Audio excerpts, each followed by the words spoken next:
ớt nè ngày nay dân mình thơ bằng ăn chắp chài đây thường xong với nhôm miên tại ở đại bái school ná hay anh school thấy thấy lật chuyện cái đó tích đốn có xó hay nâng bờ hay là chân đi đặt ớt nè trong đặt theo lập bứ hay nâng sạch đốn hai thì các bạn đây và tay sẽ nhận nhưng trong không được mà bạn mục đăng cho người ta đồng bạn mục đăng này.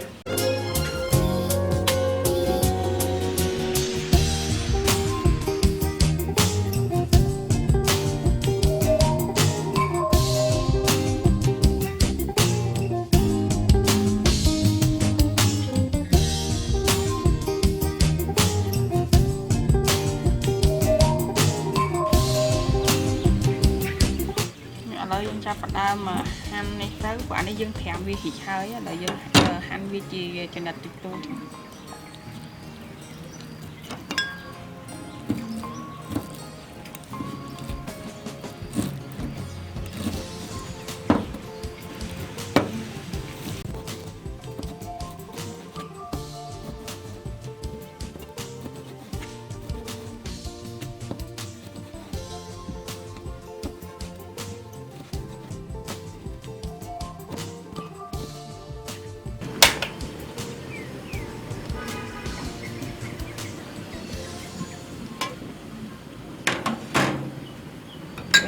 đâm bây giờ đâm tắt đấy mình chả này cho mình kêu của ấy viện nghe thì chưa nào bây giờ đã bây giờ hai đó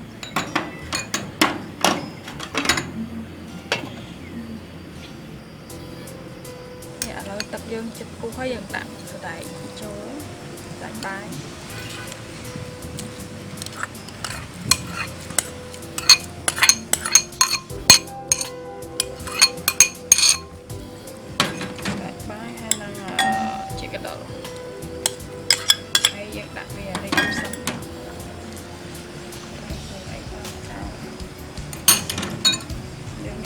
đó là sẽ đại chơi hiện còn thì chơi hiện đặt school show này thấy không này thấy tạo này thấy chơi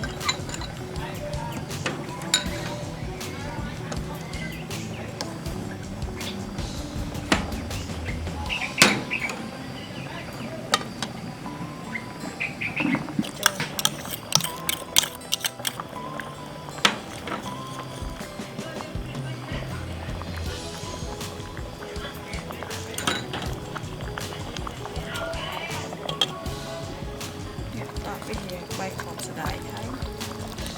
đại dân thấy đặt lông cho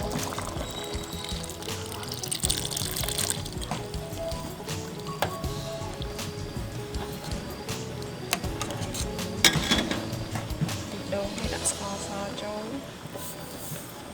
làm cái nồi cho để score vậy một tục ở vị chấn cho cá salad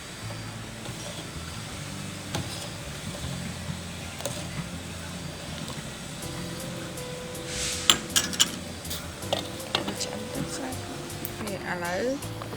em dương ban chân hơi lớn với cá salad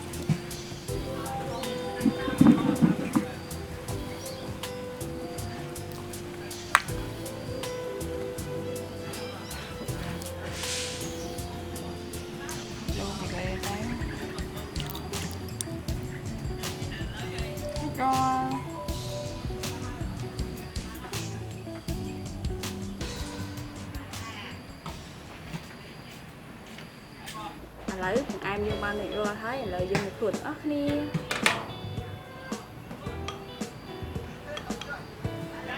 xôi